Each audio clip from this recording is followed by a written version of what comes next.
Hi, everybody. It's Jeff here, and I want to do another video on artificial intelligence topic.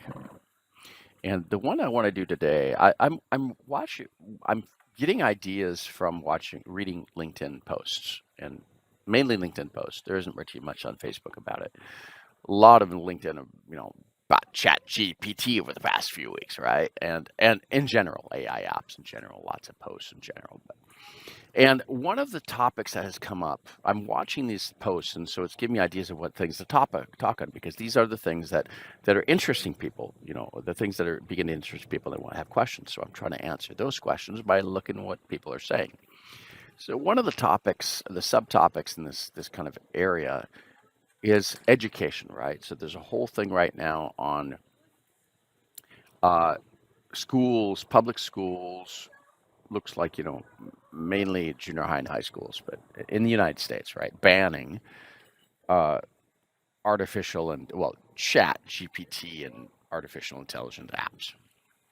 And I want to address that. And I think we need to think back. We need to step back a little bit, really, uh, and think here. So I remember when I was a kid, uh, young, probably age 10. It was right before I was age 12. I think that's when I bought a calculator for myself. And I remember when I was between 10 and 12, and I actually had learned how to use a slide rule. I think that's what we called it, if I'm correct. It's been a long time since I used that term in English because I've been away for so long out of the country.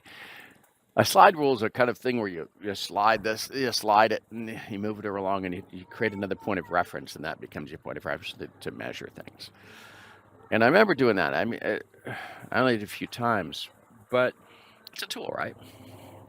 And there's no problem with that, but you weren't allowed, you could bring that to class, but you're not allowed to bring a calculator, right?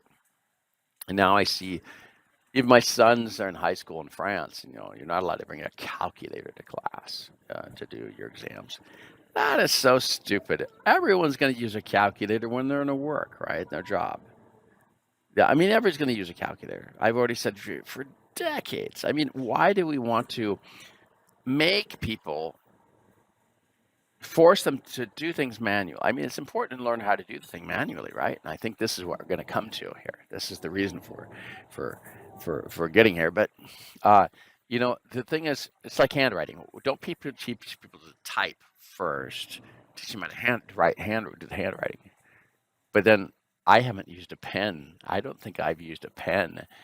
I probably used a pen maybe 10 times in the last 3 years with the lockdown and that. Uh, Only to sign things, right? I don't write at all anymore. I type. I've been typing since, gee, I've had computers for the past 40-ish years. So, I don't write anymore. It hurts my hand. But it doesn't mean that I can't write.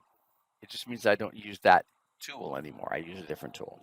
And I think this is what is really important. We need to get to here. This Chat GPT and all these AI apps. These are tools, right? These are tools.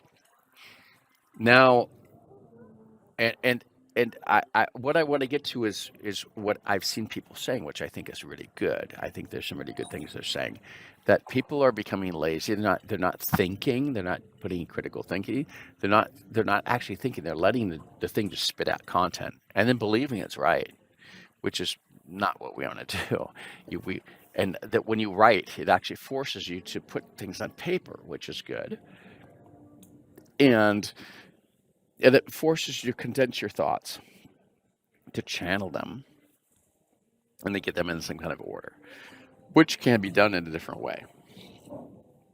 Uh, I do it with a computer. I don't really write things out anymore. I just take a notepad on a computer and I type up the things, and I create a bullet point list, right? I create bullet points with sub bullets. I mean, I do the same thing, just with don't use a piece of paper and a pencil or a pen, right?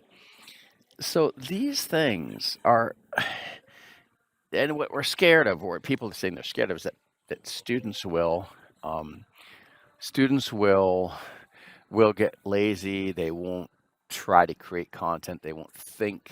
They'll just let the thing spit it out for them, and then they'll just steal the ideas or use it, not and say it's theirs and it's really not theirs, which is there's some truth to that. And I think that's another sub point, which goes to my intellectual property video that I already made.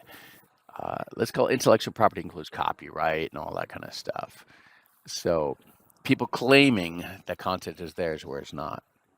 Then there's a whole other video on the co-authorship, indicating whether or not an AI, AI app is a co-author of some type of content.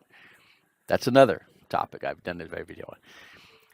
But the whole thing in education, it's like the whole handwriting thing or the calculator topic. It's very related, and what it's doing is we want people to, we want kids to do it. But then you got to think about, let's think about how people learn. When we didn't have all these electronic technologies, we had to write down a paper and had to do things right, and even type with a typewriter. I remember using typewriters in high school, electric typewriters, and actually in junior high school, with the 1970s. And all this, these are just tools again. Now, those are tools that you're not replacing your brain, right? You're just making your hands do things so you're able to create the content still using your brain.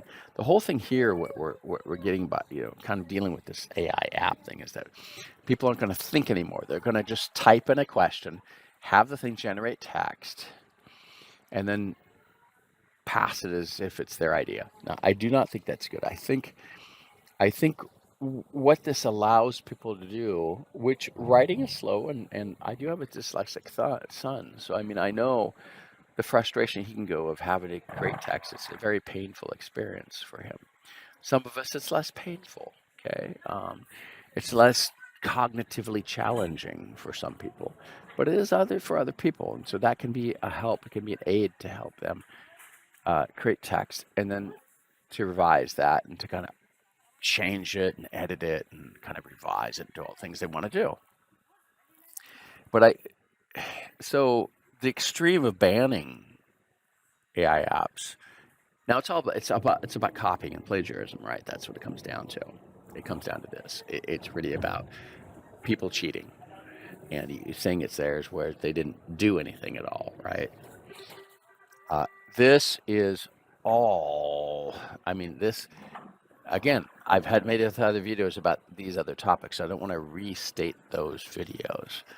But I just want to see how this applies to education, public education, university education. And a lot of these things are, I think about it. Well, like the computer can't type for me. I have to type it in, right?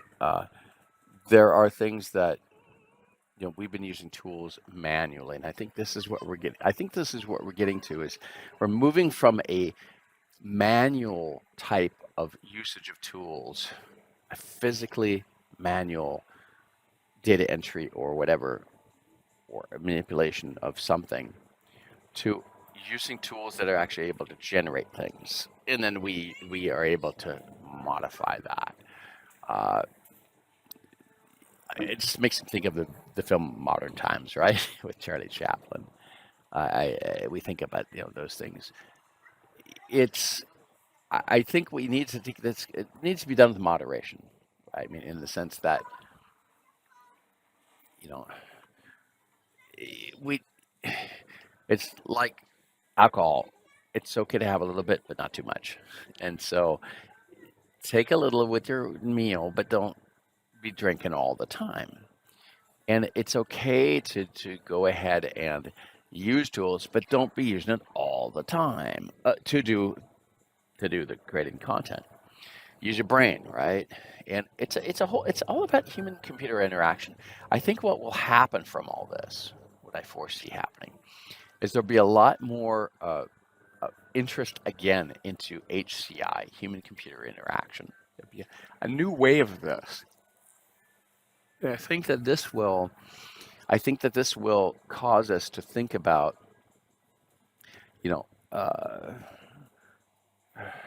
humans have been kind of pushed. I just made another video on this, and I kind of laughed about it. But the thing is we need to we need to valorize the humans, and humans aren't all. And the computer, what it's doing is it's providing some information, and we just need to know how to um, lasso that, right, and grab it and use it.